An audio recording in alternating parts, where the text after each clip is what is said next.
We left up Kuf Tzadites. The Mabul, 7 days. There are two words parshas. Le and ma.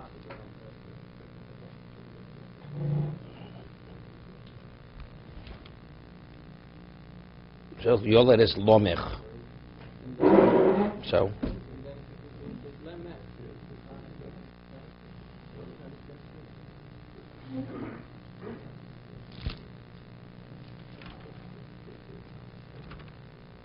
I don't see. It says Lamach. Where would it say Lamach? Lomech. That's a self posuk. That's a self posuk. No, but you see, it's clear. Shel duelis shtei noshim. He gave birth to Lomech. That it says Lemech took 2 wives. So it's the same person. Right. I was wondering why it's Because one's a self posuk. That's the reason. That's the reason why it's Lomech rather than Lemech. Okay.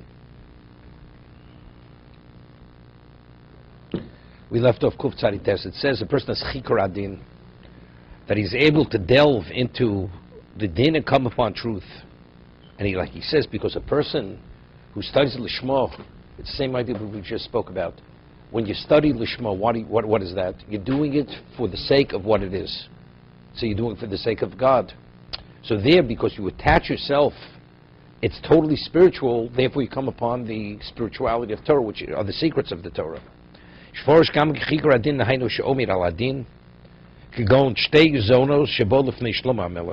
Yeah? There were 2 prostitutes, came before Shlomo Melech. This is the story of cutting the child in half. He was able to delve and come upon the truth of the matter.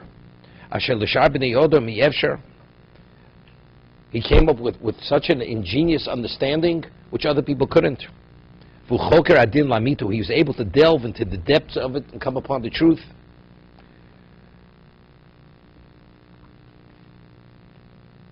When you interrogate witnesses in certain situations, it says you should delve, interrogate. When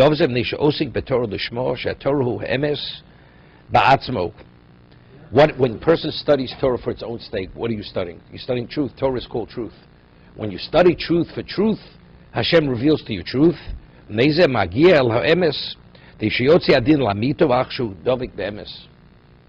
I always say, you've studied the Chofetz Chaim, and let's say he'll ask a question in Koheles. It seems to be the words of Shlomo Melech, they're contradictory, makes 2 statements contradictory. And then Chofetz Chaim gives an ingenious answer. You see, Chofetz Chaim was a genius. He was a genius, more than a genius. But factually, it had nothing to do with Chofetz Chaim's genius. It's because the way he understood what his perspective of life, it's obvious that's what he's saying. Somebody who sees life differently, it seems to be Shlomo's contradicting himself. So how do you reconcile the 2 statements of Shlomo? But if you see life the way Shlomo Melech saw life, within the context of Torah, how you have to live your life, it's obvious that's what he's saying. So there it's not rooted in his genius. Maybe a reason why he came upon the original perspective was the genius. That had to do with his genius, part of it. The way he studied, the way he delved into it. But why he was able to reconcile has nothing to do with his genius. It's obvious, that's what he's saying.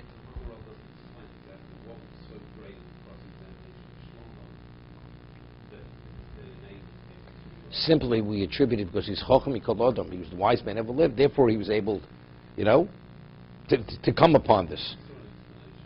I'm just saying the way the Maharal is learning. It has nothing to do with his genius. No, it's because of the emes. Since Shlomo Melech learned Torah for its own sake, therefore he was able to come upon truth. That's what he's saying. Look, Shlomo Melech was given a choice by God. Do you want wisdom? Do you want wealth? He says, I want wisdom. So Hashem says, you'll get both. So who passes on that kind of wealth for the sake of wisdom? The answer is because Shlomo Melech wanted wisdom for wisdom's sake. To be able to understand... not only to understand who Hashem is and what the Torah is saying. That was his interest. It wasn't for self-glorification. So it said the goods. So that's the Lishma aspect of it. The famous Torah of Moshe Feinstein, Zefer Tzadik Levrocha. where this woman, after the war, she was married before the war, and there was a question whether her husband was killed.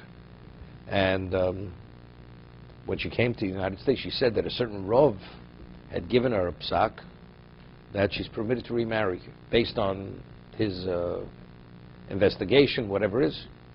In the 60s, her husband showed up, was living in Brazil, showed up, she already had a family from another man. Children are mamzerim. I mean, she was a married woman, married all these years. So she had to somehow save face, and she didn't know what to do. She went to Rav Moshe Feinstein. So she says to Rav Moshe Feinstein, this great rabbi who was known in the war, he was even a survivor. He ruled in the DP camps for all these women who could get married, who could not get married, and he ruled that I could get married. Rav Moshe was a very gentle. He was, in his just persona, pure and gentle and kind and soft, and he explodes, and he says to her, "You're a liar. The man never gave you such a ruling." And he said it with such directness. She broke down crying. She admitted she lied. So Rav Moshe said he said to Rav Moshe, "How did you know she lied? How did you know she lied? Maybe the man did give a psak." So he says, that person was such a tzaddik. Hashem would never allow such a tragedy to come through that kind of person. That he should permit a married woman to remarry and have illegitimate children. That such a tragedy should come to that person. That was a sense, and that was it. It was impossible. And that was it. So what is that? That's chikar adin.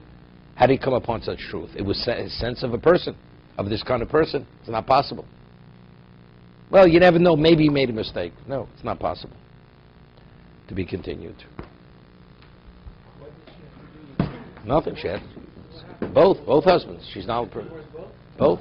Well, the first one she doesn't have to divorce. She's a married woman. She doesn't have to divorce. She has to leave him. No, she cannot go back to the first. She cannot go back to the first husband. It's the Mishnah. It's a Mishnah in the Avos. The rabbinical penalty. They penalize her. She gets married to a third husband. Okay. And there the children would be. Why not? So these children can marry regularly. They're mamzerim. Other mamzerim are more common. Okay.